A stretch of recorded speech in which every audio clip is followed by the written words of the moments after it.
I'd better make a start, otherwise we'll never finish. And I'm going to need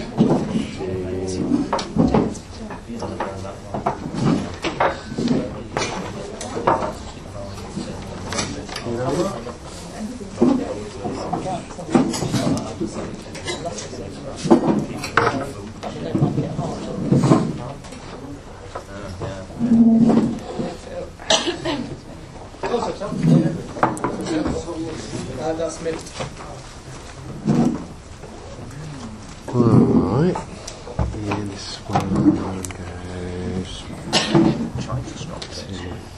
there. I've just started the second half of this in my conversation with Rob, actually. And all these different sites for different purposes. We were just discussing the difference between farmers and how farmers have dominated this subject. And also I mentioned ornamental growers.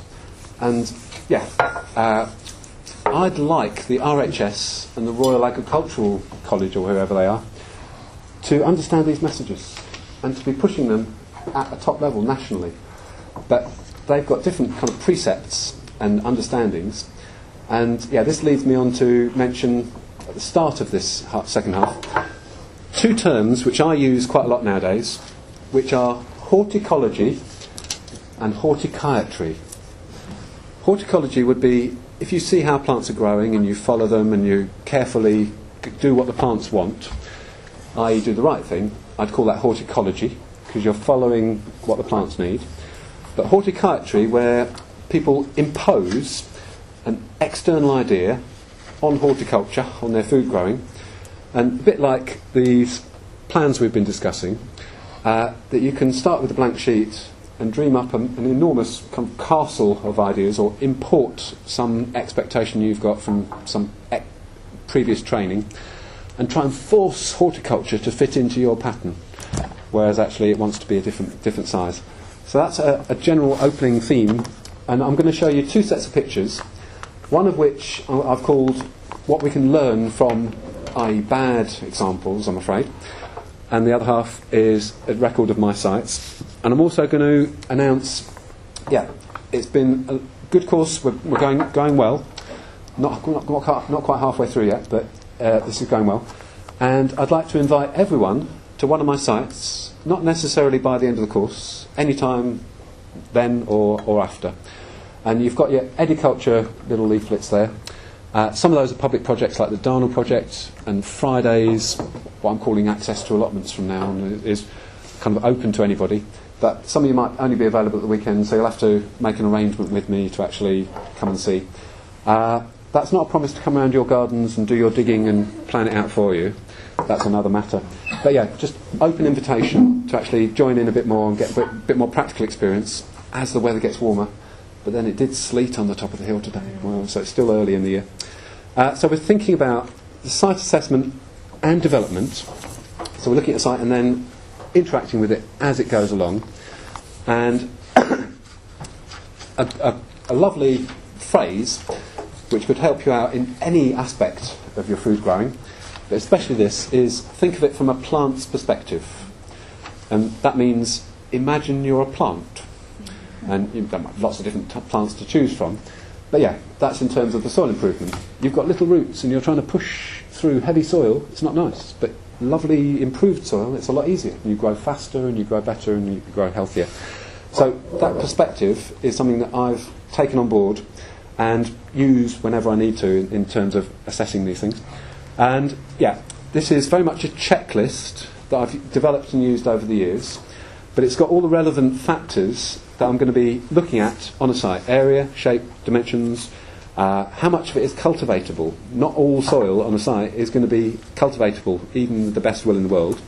The aspect is that, does it face the sun? How warm is it compared to the surrounding environment? So have you got a microclimate? And within your particular growing site, you might have the shady bit, the warm bit, the raised bit, the low bit. These are all microclimates. And rather than thinking good and bad, think opportunities for different plants to thrive in different sites. And yeah, the bigger geography and geology of the site, that has got a relevance, but we don't have to go into that. We've talked about several of these factors already. Access and drainage, and also access to utilities being absolutely crucial. So you've got to get onto your site successfully, bring stuff on. You've got to make sure all your soil's drained, and you will need water, whether you collect it yourself or whether you have to bring it in tap. We've talked about the soil and the weeds indicating what's going on in the soil. We've talked about the soil factors. Other factors involved, risk assessment. Now, obviously, the more people who are on the site, the more caution, more health and safety, the more risk assessment you need to do.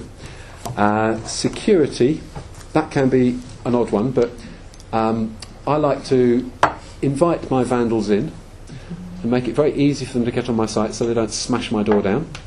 And they can come in and go as they like, as long as they don't burn my shed down. And generally, for 20 years, that has been a successful policy compared to the old angry geezers who shouted at them and then they came back at night and burnt them out. So it's the psychology of vandalism. Imagine if you were a vandal, what would you expect, etc. And then, personal factors in your own particular circumstances, which would include, how often you can get to your site. And you can do an allotment on once a week, half a day a week, no problem. I've kept several projects going, just going to a site 1 day a week. And that's enough to keep it going if you do it throughout the year. If you only go in the summer once a week and you haven't done any winter work, maybe not. But consistency is part of it. So how often you get there. And what's around, both in terms of what you can recycle, what you can use, and also the most valuable of all resources, people and community, if you can get them to work with you and not work against you.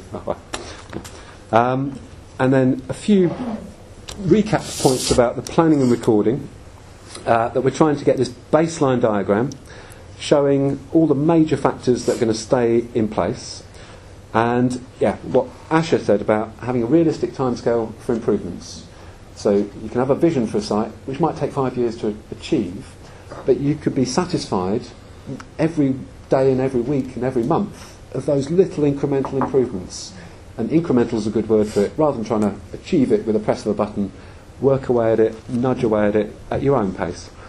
And mention about recording, it'll pay off ever such a lot if you just unload your mind of what you've been working with and have it as a record that you can then look back at.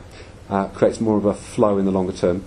And then this notion at the bottom, intentional projects. And that's a bit like we have intentional communities where people decide to go and move in together and there's a reason or a function or a gathering point.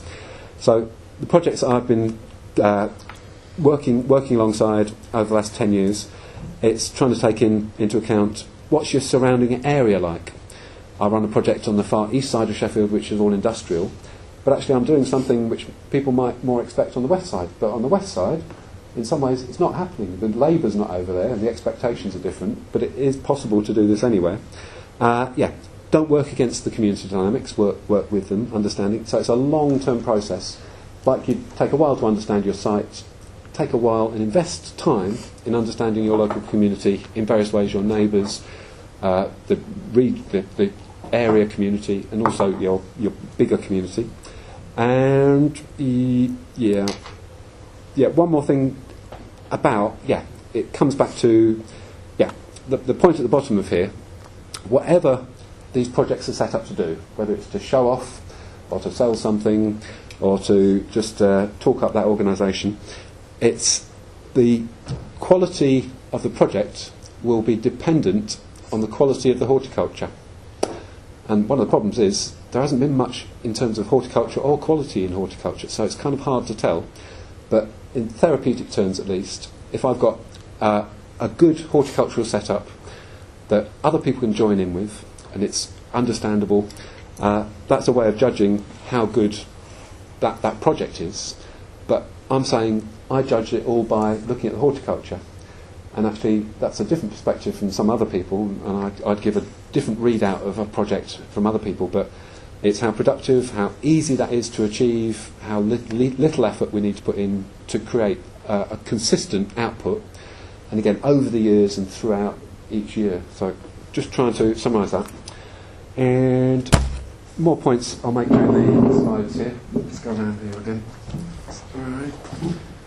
So, let's have a look. So this is generally critical, but remembering that I've got the kind of right to be critical, and some of these points I'm showing you them just to make sure that you don't make those mistakes yourselves, or if you see them elsewhere, that you'll be able to identify them and save yourself time, energy, money. First one, it's the allotment holders only sign, and there was a great big fence around the site to keep everyone out. And there is this mentality at the moment, especially on allotments, where they've got a very nice little life to themselves, and they don't want anybody else messing it up. And we don't want kids or youth or unemployed people coming and spoiling our lovely little bit of paradise. That's generally in the guys who are about 70, 80 or more years old. But it's completely the wrong attitude. And at this point in time, yeah, I'm thinking of devoting my life to access to allotments for projects. And that would be a national way, and some of it's coming out already, of saying, you don't just go into the council and put yourself on the waiting list and then wait 20, 30 years for an allotment. That's not the way to get into an allotment. To get into an allotment, you go to an allotment site, you walk around, you make friends, you make contacts, you see what's actually going on, you make that community leap, and that will give you a bit of growing space a lot quicker than going through the formal process. And still, Sheffield's a classic example where we've probably got 1,000 empty allotments and 1,000 underused allotments, so there's enormous capacity for more people to get on there. And the projects that I'm running, the one at Intake at Darnell, they've got maybe 100 tenants.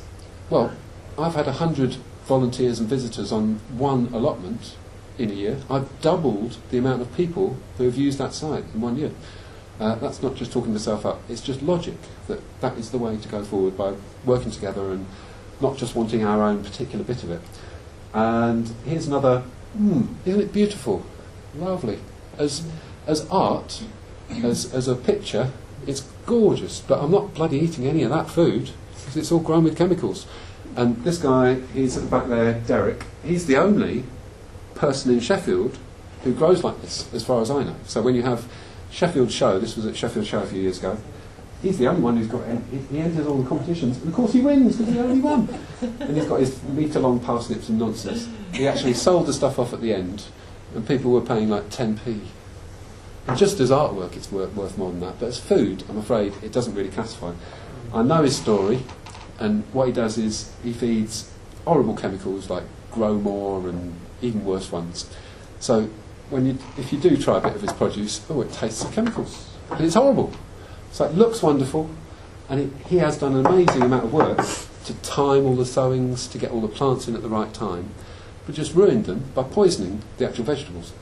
And yeah, that's in a context where this is the kind of site that you'll be offered by Sheffield Council if you go. My allotment before I started. Pretty much. So yeah, the ones that have been messed up most are the ones that are left, and they will seriously offer you. And I went around with Zoe last week and saw the Morley Street site, which I criticised for they've trashed the land, and they're still offering it to vulnerable community groups, even though they know it's contaminated and poisoned land.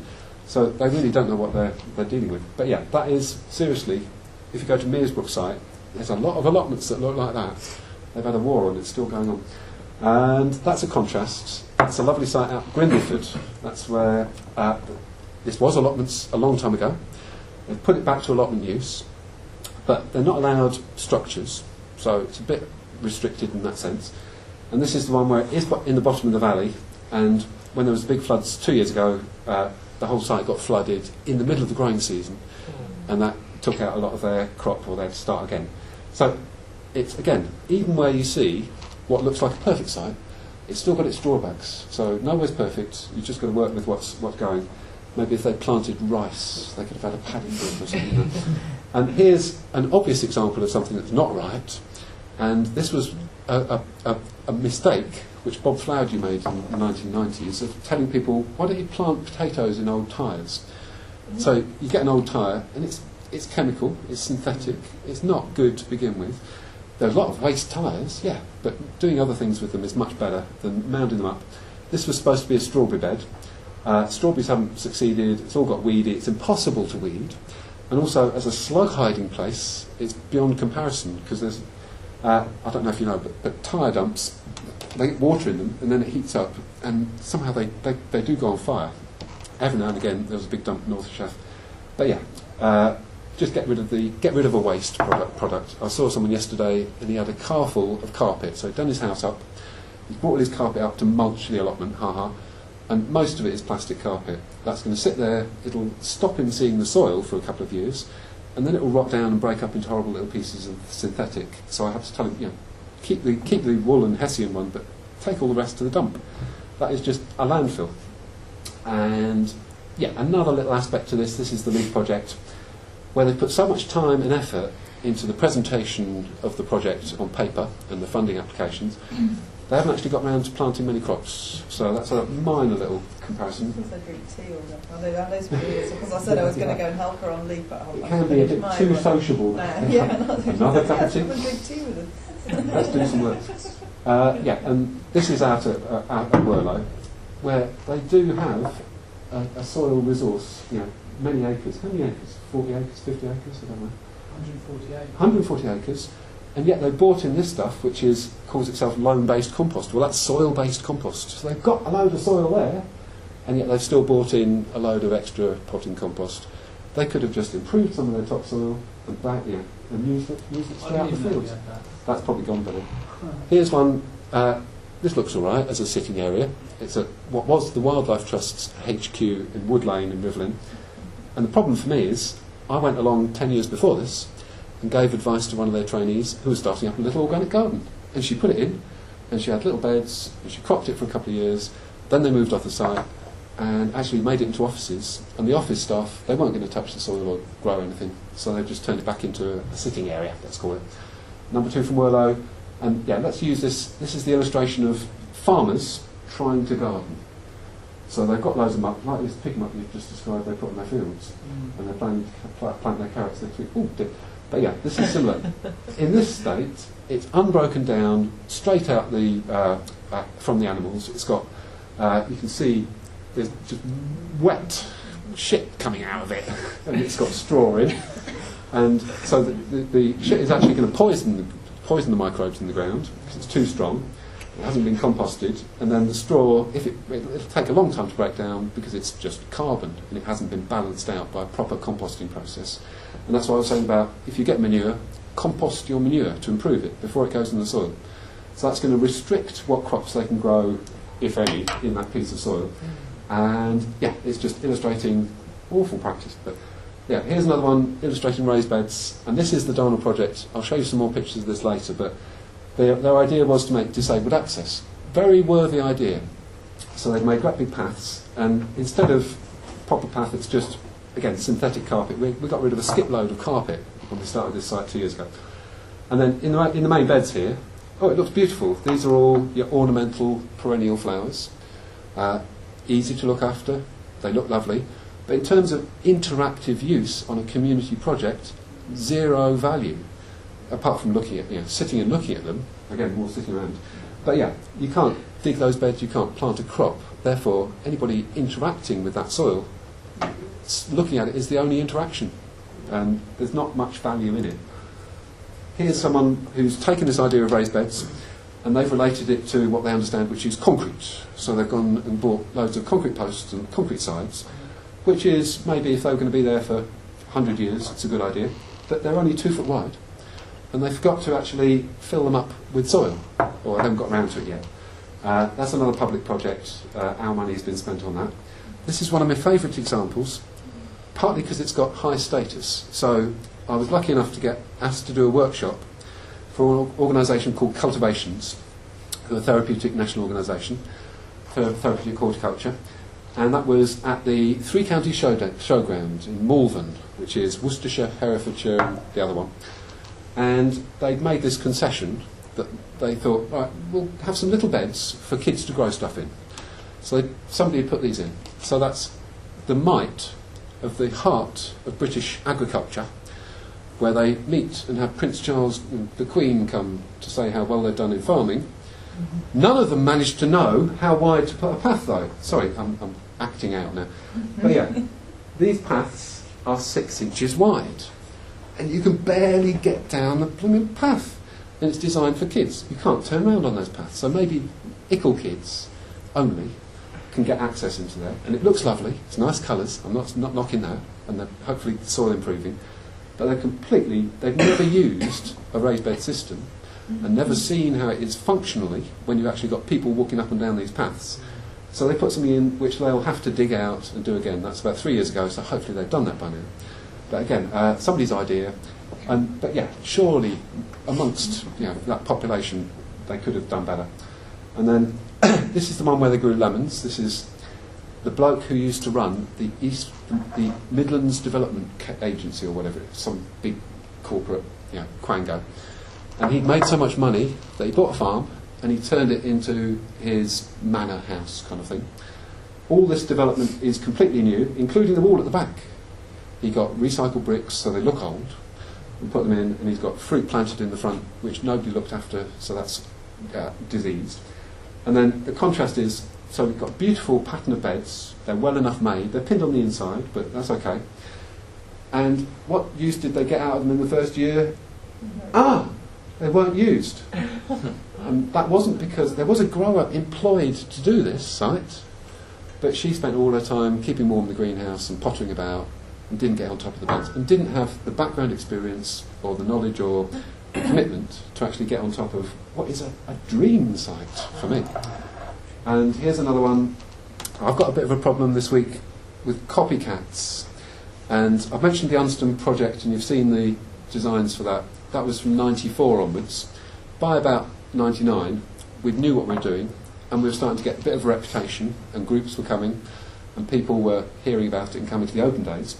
And so some people from the local authority decided they were going to have their version of what we were doing. And this is the field at one of the schools in Chesterfield, Hunloke. So it's a big education centre. And they invested the money. They spent £150,000, £70,000 on a fence before they'd even started. And then the rest of the money on a bit of infrastructure. Lovely lake they've got, not a pond. They've got an incredibly huge herb spiral there. And then they hired another farmer to do their gardening for them, to do their food growing.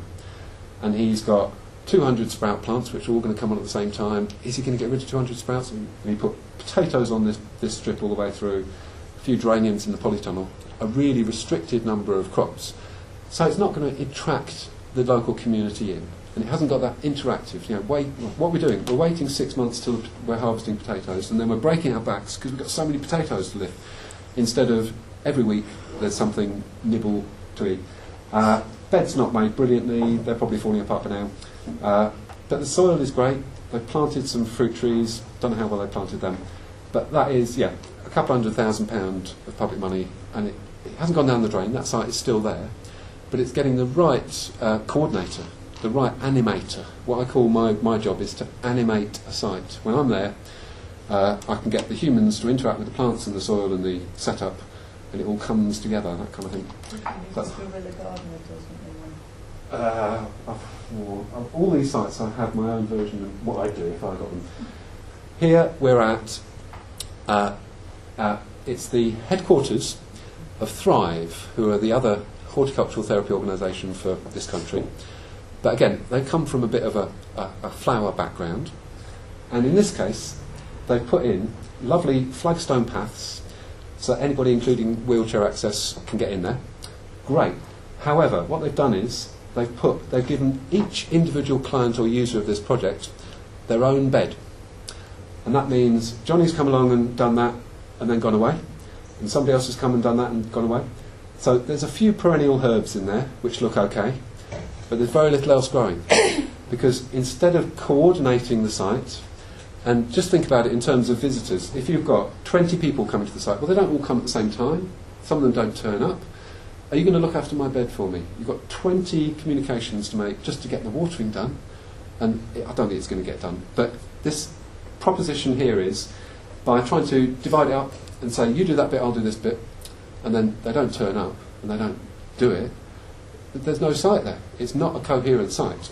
So the proposition there is to have a cohering mind, or coordinating mind, somebody who, if nobody else does it, will do the watering, will do the planting, will keep it up. And stop these people feeling possessive and territorial about their little bed, and they can be part of a bigger process which will actually be a positive social experience. They're all competing against each other, whatever. And, oh God, no, not enough. So this one, this is the Duke of Norfolk's allotment at the top of Norfolk Park. And this is a perfect therapeutic site. It's flat, it's got half-decent soil, and it's been in the possession of Sheffield Wildlife Trust for the last 15 years. They got it to use as a tree nursery and stuck a load of trees in, and they grew on and planted some out. And then they left 5,000 sapling 5-year-old trees dying in the beds at the end of their tenure. And after 15 years, they tried to put a pond in, didn't finish it. They put in these are the beds where you buy it off the shelf. You buy an instant raised bed, and they plonked them on top of the grass, and then filled them up with multi-purpose compost, for God's sake. Sorry. So that site at Norfolk Park, it should come back in a minute. Oh, it's going to go away. I'll just get back to that and finish that little rant. But yeah, that is owned by the Duke of Norfolk, and the Wildlife Trust have chewed up millions in the past 20 years in Sheffield. They want to protect wildlife. The best way to do that is to actually give people their own growing spaces and to do that effectively, and then we don't make as much burden on the wider environment. But they all shop at Sainsbury's or Marks and Spencer's or whatever. They don't actually need or eat any food. I've talked to loads of food campaigners who have been employed in jobs at the Wildlife Trust, and they say the one frustrating thing is we can't actually back up this message. We're trying to tell kids to eat better, but we haven't actually grown anything to show them what it can be. So, it's cart before the horse. But yeah, that has changed now, and I believe my mate Darryl from Wortley and Healy Farm has now got his hands on this, so there's a good chance of it changing. And again, it's more than one group. You'd need several groups coordinating to do this, and that's actually a suggestion to your group to get involved in this, see what's happening, become a stakeholder in it, not the only person responsible for it, but that should be one of the demonstration sites for the whole of Sheffield. So see how that goes. And this is the lady who's got a nice little farm up Rivelin Valley, who planted trees into basically pits with a bit of manure in, and they didn't do very well. That's synthetic carpet. I'll come back to trees later, and horrible ties that are actually damaging the trees rather than supporting them in any way. But that, again, is a small scale compared to back to the chair of the East Midlands Development Corporation. He decided he wanted an orchard, and he's got 200 fruit trees planted. But half of them were dying when we saw them. It's about 4 or 5 years ago. And, the disease is terrible. This is another orchard where somebody's planted out more than 100 fruit trees. In this case, you can see they're using weed killer around them every year. In spring, when they're just coming into leaf. And the weed killer kills the apple tree back, as well as the weeds. So half of these trees are dying. And there's just a little example. I'll show you more when we do fruit. But there's the stump that's been left that's never going to heal over. That's a semi-successful healing. This is canker. Canker killed the branches already there, and this canker is going to eat into the main trunk and kill the whole tree fairly soon. And they don't seem to know any of that. That was planted and maintained by landscapers. So they plonked a lollipop tree in, and they know how to put a lollipop tree in, but they haven't got a clue about how to actually look after a fruit tree, or the fact that they could be cropping this 200 trees. That should be about 5 to 10 tonnes of fruit per year. They weren't getting that return though, so it's multiple ignorances, like one upon another. And then out to the farmers, and see, this is the farmer's row of courgettes. You can barely see them in amongst all the blooming weeds, and the rest of the fields is loads of weeds. We're on a farm visit, and that was about 5 years ago again, when they said, we're trying a bit of organic, but only if we can make more money than we get our set aside. So they get paid 200 quid an acre to do nothing. So actually, they were motivated, that was their motivation, to do nothing, because it was too much effort to try and do it.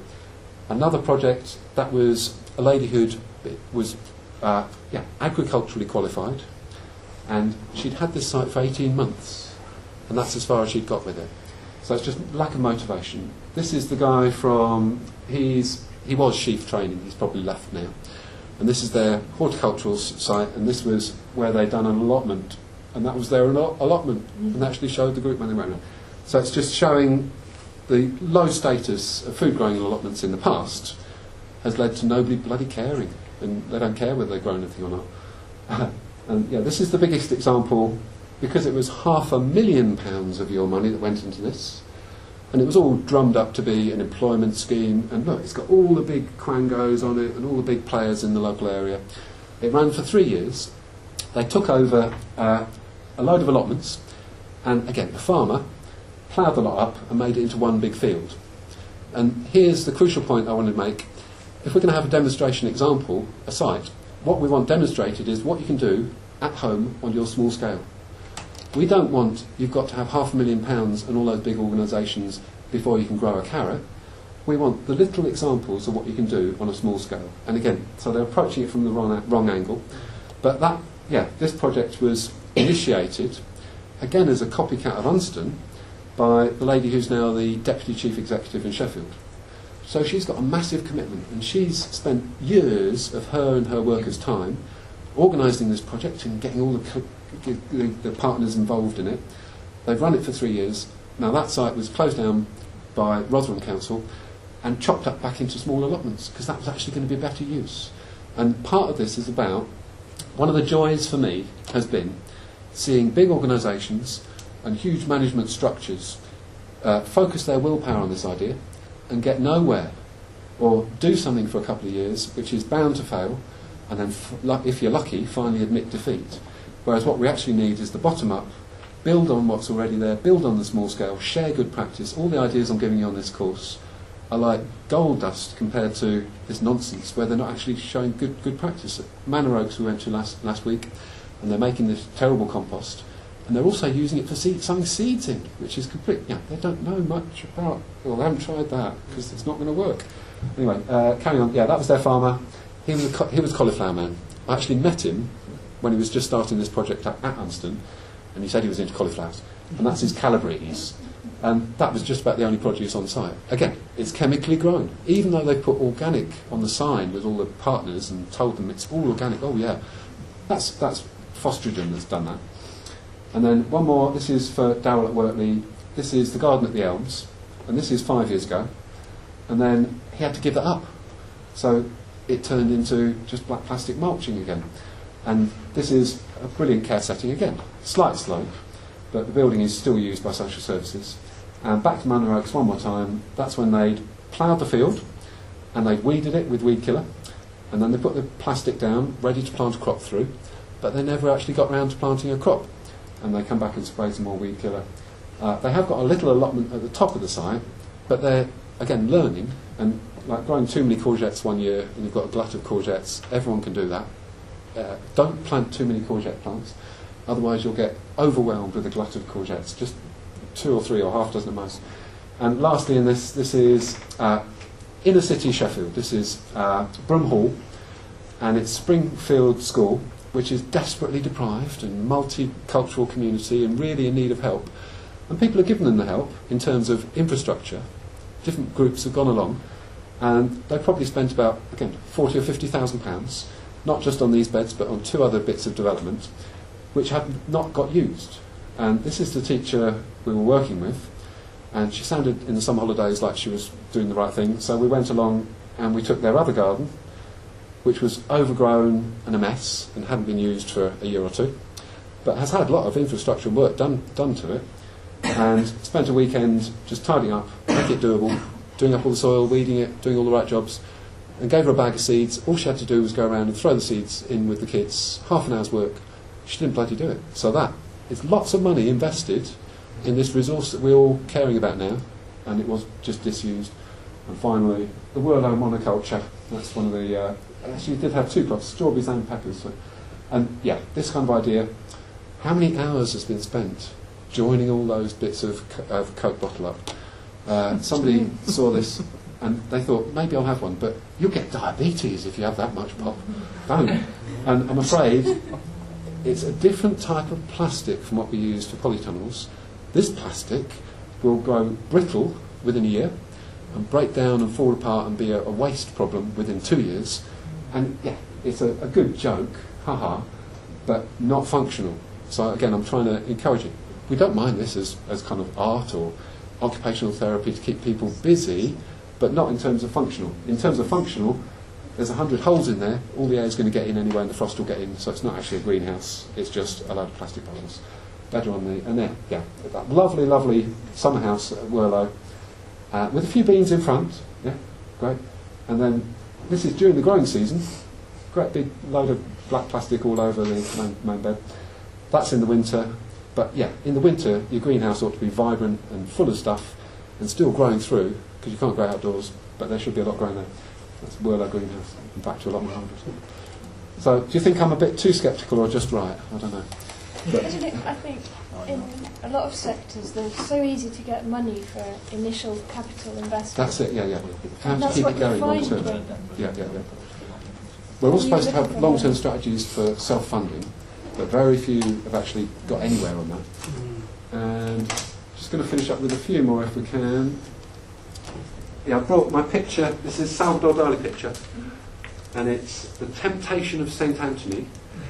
And here you've got the procession of elephants on walking sticks with all the knobs and the buildings on top of them just about to fall down. And St. Anthony is me in this picture, going, "Don't!" Well, okay. A little cultural aside then.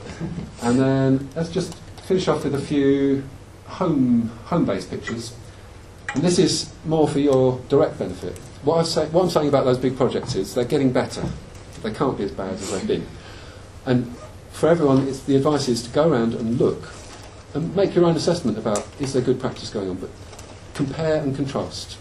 Go around other sites at your size scale, or see what else is out there. But do a lot of looking around just to see what's there. So this is my kitchen, and my geraniums and other things growing on the window. That's used, and that's my windowsill. No, that's my balcony. So that's got plants on. And then outside the flat, you can tell you don't have a husband. I don't have a husband, no. no. Kill me. Not That's yet. what my husband like.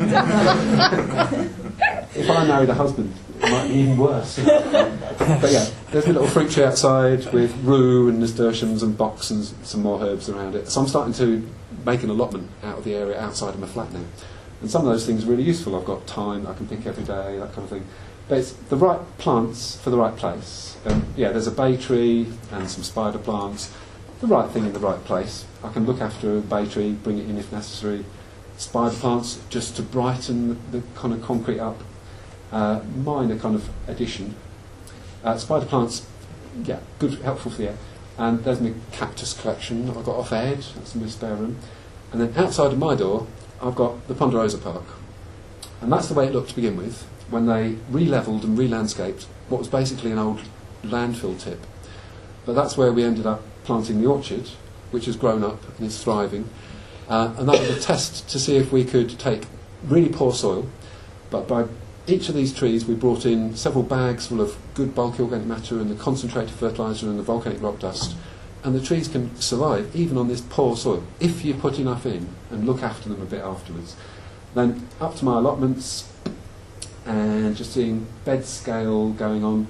I've actually imported heavy clay soil to compensate for this is sandy soil to start with. And it's cabbages, ryegrass on the left, peas behind, and then getting people to interact and work again. Lovely raised beds made with sleepers in that case. And that's a double raised bed with strawberries, so it's one raised bed on the outside, and to bring the strawberries up to the light and to get them dangling over the edge, it's got a second raised bed in the middle of the first one. It's an innovation. And then a lot of my sites are given over to fruit, and Ellie's got some marked on her map. But yeah, when you plant your fruit, it should end up getting bigger. And this is the layout of the orchard allotment, the herringbone pattern, which I showed you when it was first put in place. And that was about 96, so that's 15 years ago, and that's what it produced this year. So it was worth doing that work all that time ago. And then upstairs, and again relevant in terms of small scale, a lot of these water butts get onto allotments, so we fill them up with soil and improved mixture. That's big enough volume to grow crops like peas, beans, tomatoes, peppers. So we've got quite a range of things in bigger containers. That's, again, a small, but yeah, that's the reclaim the soil bed, planted up with perennial herbs, which are on the list, and that was planted 3.5 years ago now, and we've never watered it and hardly weeded it, and it's still fine. So that's a municipal planting bed. And then down the huerta, south-facing wall, That's where we've got the peaches, apricots, nectarine, and that lemon verbena. And even in the middle of winter, in the cold winter, because it's right in the middle of the city, and it gets the background heat from the city, that stays warm, and we can still pick salads from there when nothing else will grow up the hill. That's me and Mum having a look round last year. Lots of peppers and aubergines along the front. And then this is my back garden in the last couple of years, not mine, but back garden project. So somebody started with an overgrown, with too many big trees, and they got rid of them all. He came on my course, and then he thought, right, I'm going to put Richard's words into practice. So he got rid of all that. He's put lots of pergolas in the middle, and that means we can grow things up and over the pergola, use the vertical space, and also at the sides, having fences, that's cordons of apples, and on the other side, another fence, and that's a mixture of, that's a blackberry with 2 apples, and we're training them so that they stay in those 2 dimensions, up against the wall. But the more vertical space we use, the more we get out of it. And that's what I was saying. Yeah, his garden, that was the first year he'd grown in it, and he got comments off his neighbours saying, oh, I wish I could have that, you know, like, that's nicer than the old ornamental perennials. And then his mixed back garden, so that was start of last year. And this is just a really crappy bit of soil in a back-to-back kind of thing, but you did all right, and you got a few crops out. There's the beans going, leeks, courgettes, a bit of everything. And then, nearly finally, but yeah, Darnell Wellbeing Project. That is nicely developed. I've done quite a lot of work over the winter just to put all the final bits of infrastructure in place. So we've now got a composting loop, and yeah, hut in the middle, shelter, and the raised beds. That's the raised beds in the winter. I've just painted them yellow so that anyone with partially sighted or visual difficulties can see where the edges are. And that grew up into a kind of lovely forest of loads of plants. This is the garden at Unston, which we took quite a long time to develop. And that's where I've had this advantage of not having pressures from funding immediately. But after doing this project for 7 years, it then got enough funding to pay for 3 workers over the course of about 4 years. It got £250,000 funding. So all the little work, again, 1 day a week, of just good practice, on and on, eventually. But yeah, that was quite a lot of hard work. This biggest polytunnel I've ever worked on, 35 foot wide, 70 foot long. We had to buy the plastic from America because they haven't got a machine big enough to make it in England, so we had to wait a bit longer. And then, yeah, just the undertakings of this is actually pretty dangerous work. And if we had someone on hot on health and safety, don't stand on that ladder, you don't want to do that. And yeah, the plastic weighed about 200 kilos to lift it up on top. But yeah, that was put up, and we'd already done a bit of work on the soil, so it was coming together. And then that created this tropical forest inside there because it was so big and got so hot and got looked after. After I left, they put irrigation in and started to kill plants in it. And then this is the Shirebrook project. After I put the raised beds in, lovely pattern. I think I've shown you this picture before, but it's the main crop of leeks in the middle of the bed with the edging of edible, and actually, look, petunias. I planted a flower. But in that situation, I can give them a bit of space. And when I left, they made me a cake as a raised bed cake. That's my raised bed cake. But yeah, that was really disadvantaged people in a desperately disadvantaged area. But we grew the king's tomatoes, you know. You couldn't have grown better produce, even though it was a pretty crappy area. And just 1 or 2 more. This is Alan's field out at 1 acre, a bit overexposed, sorry. So this is about 1 acre, and he's cultivating about a quarter of an acre, half an acre. He's got some fruit there. But that's nice to get out. It hasn't got polytunnel, it hasn't got structure, but it's good soil. There is better soil out there. And finally, last picture, that's Paul sitting on his tree trunk, which hasn't actually shifted yet, but it's good intention. It's out. Now on the other side, It's so heavy and big. that's where we've got an orchard and a big polytunnel on Ed's plot, so that's coming together. So that's a range of different sites, a bit of a tour around. I'm just going to give myself a couple of minutes to describe the fruit to you.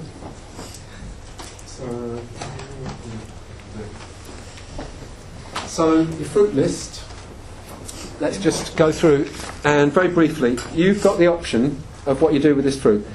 If you've got strawberries, they're probably in a pot. The wild strawberries need putting in a pot, but they'll stay in a small pot, like 3-inch pot, for most of this year if you keep watering them during the summer.